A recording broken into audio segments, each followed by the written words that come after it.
Soybean पीक म्हटलं की शेतकऱ्यांच्या समोर सर्वात मोठी समस्या येते ते म्हणजे तण नियंत्रण.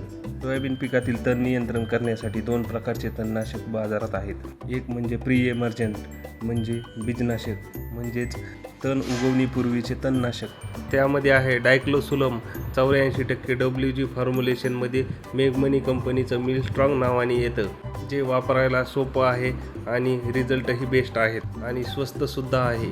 त्यानंतर आहे FMC कंपनीचे ऑथॉरिटी नेक्स्ट, ज्यामध्ये 2 घटक आहेत, सल्फॅन्ट्राझोन 28% आणि क्लोमॅझोन 30% WP फॉर्म्युलेशनमध्ये आहे.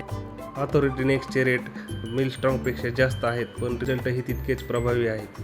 त्यानंतर फ्ल्युमॅक्झाझिन 50% SC फॉर्म्युलेशन, हे सुमिटोमोचे सुमिमॅक्स नावाने येते.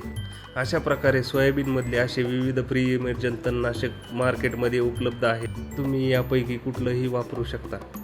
त्यानंतर आहे पोस्ट इमर्जन्स म्हणजेच तण उगवणीनंतरचे तणनाशक. आज आपण या व्हिडिओमध्ये जाणून घेणार आहोत तण उगवणीपूर्वीचे तणनाशक म्हणजेच बीजनाशक वापरताना काय काळजी घ्यायची आणि शेतकऱ्यांच्या काय चुका होतात हे आपण या व्हिडिओमधून पाहणार आहोत. खरीप पेरणी हंगाम जवळ आला की शेतकरी आपले शेत मशागत करून तयार ठेवतात आणि पावसाची वाट पाहत असतात. नंतर पेरणी योग्य पाऊस झाला की पेरणी करतात. पण काही वेळेत असं होतं की पाऊस लागूनच राहतो, सलग 5-7 दिवस पाऊस पडत राहतो, असेही काही वेळेस होते. अशा वेळेस शेतकऱ्याने मशागत करून तयार केलेल्या शेतामध्ये तण वाफून येते आणि माती आडच्या तणांच्या बियांचे अंकुरण होते आणि नंतर जेव्हा शेतकरी घाईने पेरणी करतो आणि बीजनाशक वापरतो पण त्याचे रिझल्ट येत नाहीत. त्याचे कारण की तणांच्या बिया अगोदरच वापलेल्या असताना बीजनाशक त्या अंकुरण झालेल्या बियांवर काम करत नाही. कारण बीजनाशक तणांच्या बियांवर काम करते, तणांच्या बिया मारण्यासाठी बनलेले असते. ते अंकुरण झालेल्या बियांवर काम करत नाही आणि परिणामी तण उगवून येते आणि मग शेतकऱ्याने वापरलेल्या बीजनाशकचा रिझल्ट शेतकऱ्यांना दिसत नाही.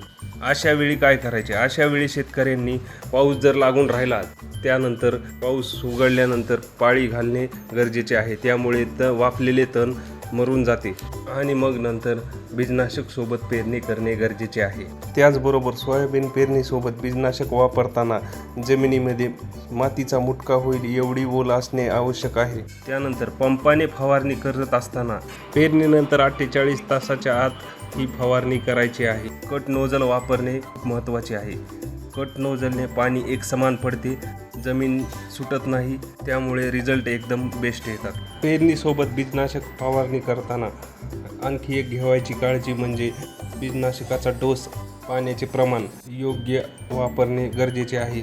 तेव्हाच त्या बीजनाशकाचे उत्तम रिझल्ट शेतकऱ्यांना दिसणार आहे. फवारणीनंतर काय काळजी घ्यायची? सोयाबीन पेरणीसोबत बीजनाशक वापरूनही सोयाबीन उगवून आल्याच्या नंतर काही दिवसांनी शेतकरी त्यामध्ये खुरपणी करतात किंवा इतर मशागत करतात. त्यामुळे एकतर सोयाबीनच्या मुळाशी नत्राच्या गाठी असतात त्या फुटतात आणि माती खालीवर झाल्यामुळे बीजनाशकाने मातीमध्ये जे लेयर तयार केलेले आहे तो लेयर तुटतो आणि तणांच्या बिया खालीवर होतात. त्यामुळे तणांच्या बियांचे अंकुरण होते आणि तण उगवते आणि जेवढे तण उगवणार नव्हते त्यापेक्षा झपाट्याने आणि जास्त तण उगवते. त्यामुळे तिथेही शेतकऱ्यांचे नुकसान होते.